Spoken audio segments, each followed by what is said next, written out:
Good morning dear students. अब मैं आपको पत्र लेखन पाठ के बारे में बताऊंगी। पाठ 15 पत्र लेखन। पत्र लेखन, जैसा कि आप जानते हैं, पत्र लेखन हम दो प्रकार से पत्र लिखते हैं। दो प्रकार का मूल रूप से पत्र होता है। पहला होता है औपचारिक पत्र, दूसरा होता है अनौपचारिक पत्र। पत्र दो प्रकार से लिखा जाता है, एक औपचारिक पत्र, एक अनौपचारिक पत्र। औपचारिक पत्र हम ऐसे लोगों को लिखते हैं जिससे हमारा कोई व्यक्तिगत संबंध नहीं होता, जैसे प्रधानाचार्य, संपादक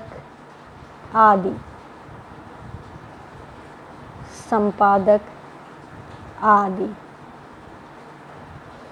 अनौपचारिक पत्र हम ऐसे लोगों को लिखा जाता है जिससे हमारा व्यक्तिगत संबंध होता है।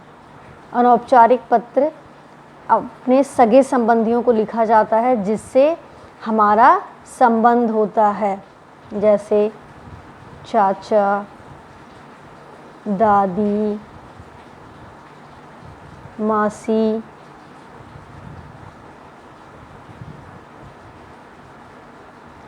आदि। तो जैसा कि आप जानते हैं, पत्र लेखन दो प्रकार के होते हैं, औपचारिक पत्र, अनौपचारिक पत्र। औपचारिक पत्र ऐसे लोगों को लिखा जाता है जिनसे हमारा कोई व्यक्तिगत संबंध नहीं होता है, जैसे प्रधानाचार्य, संपादक, पुस्तक विक्रेता आदि। और अनौपचारिक पत्र जो होते हैं वो ऐसे लोगों को लिखा जाता है जिससे हमारा व्यक्तिगत संबंध होता है, या इन्हें हम घरेलू या पारिवारिक पत्र भी कहा जाता है। तो जिनसे हमारा घरेलू संबंध होता है और ये हमारे सगे संबंधियों को लिखा जाता है, ऐसे पत्रों को हम अनौपचारिक पत्र कहते हैं। और जैसा कि आप जानते हैं, पत्र लिखने के लिए किन बातों का ध्यान रखना चाहिए? पत्र लिखने के लिए किन बातों का ध्यान रखना आवश्यक है? पत्र लिखने के लिए निम्न बातों का ध्यान आवश्यक है। निम्न बातों का ध्यान आवश्यक है।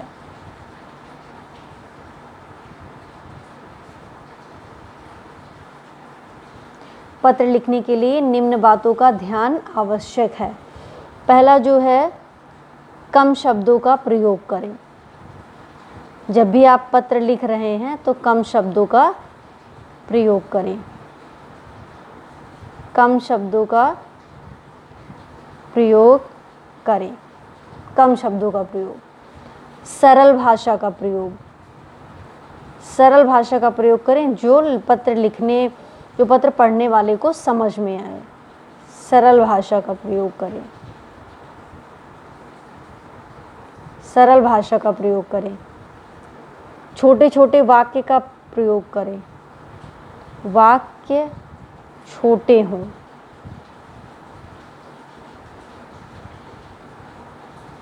वाक्य छोटे हों। दिनांक अवश्य लिखें। दिनांक अवश्य लिखें। दिनांक अवश्य लिखें। और पत्र लिखते समय पता जरूर लिखें। पता जरूर लिखें। तो जैसा कि आप जानते हैं, पत्र लिखने के लिए इतनी सारी बातों को ध्यान में रखना आवश्यक है। पहला कि किन किन बातों का हमें ध्यान रखना है? कम शब्दों का प्रयोग करें। जो शब्द ज़रूरी हों, इनके बारे में मुझे बताना है, ऐसे ही पत्रों का प्रयोग करें। फिर सरल भाषा का प्रयोग करें। कौन सी भाषा का प्रयोग करें? सरल भाषा का प्रयोग करें। वाक्य छोटे लिखे होने चाहिए। वाक्य जब आप लिखते हैं तो छोटे लिखे होने चाहिए, और दिनांक अवश्य लिखें और पता ज़रूर लिखें। तो पहले आइए हम औपचारिक पत्रों की ओर बढ़ते हैं। पहले हम लिखेंगे औपचारिक पत्र।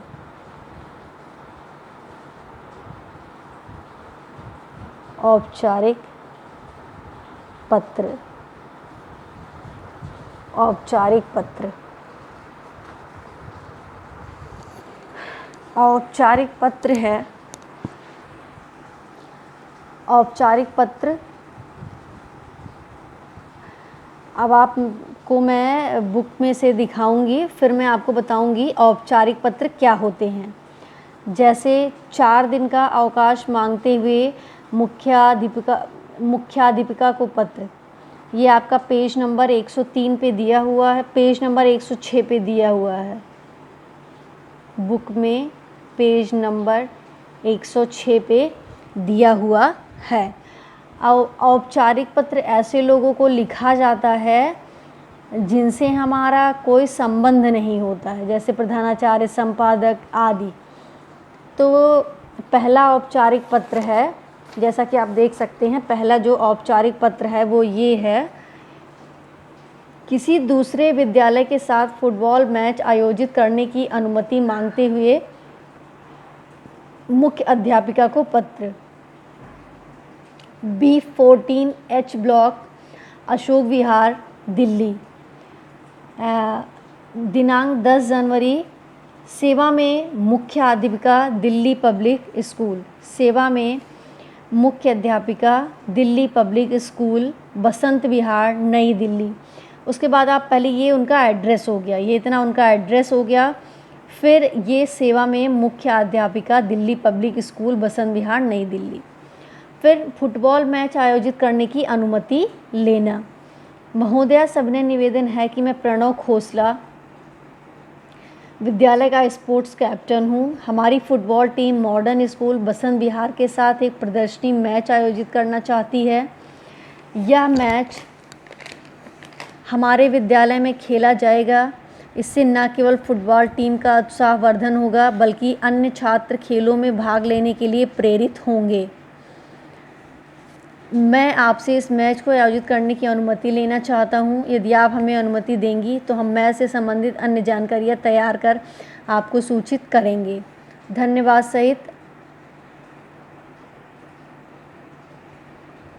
आपका आज्ञाकारी छात्र अमर शर्मा।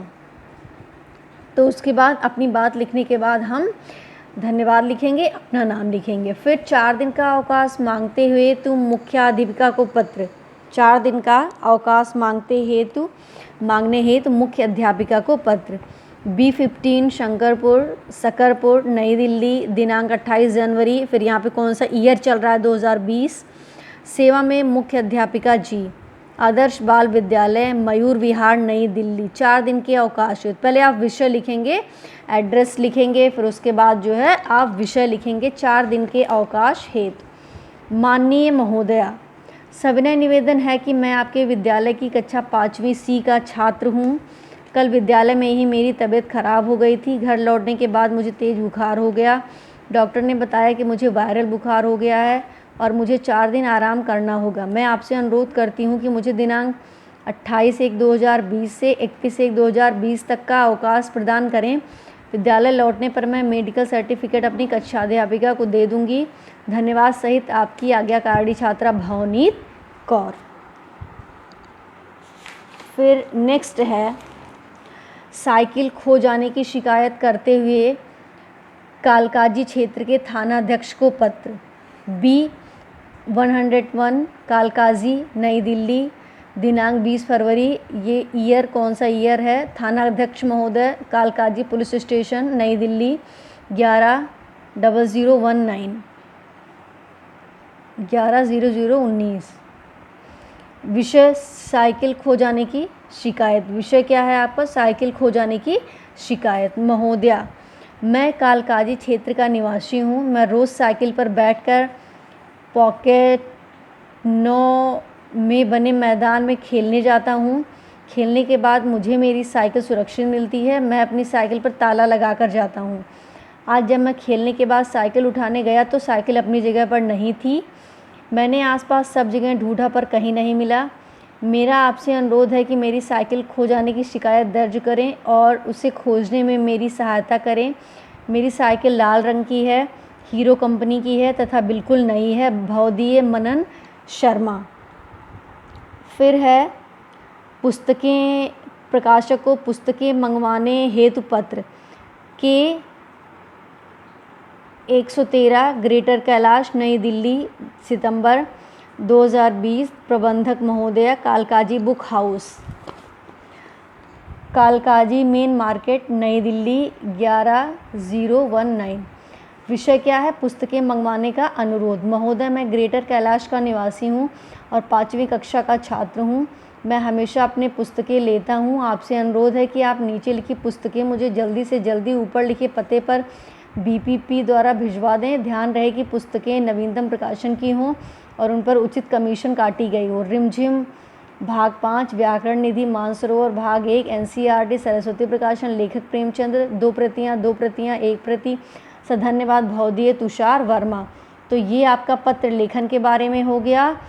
अब मैं आपको जो एक्सरसाइज अभ्यास कार्य दिया हुआ है उससे मैं आपको बताऊंगी। इतना आप एक बार पढ़ लेंगे।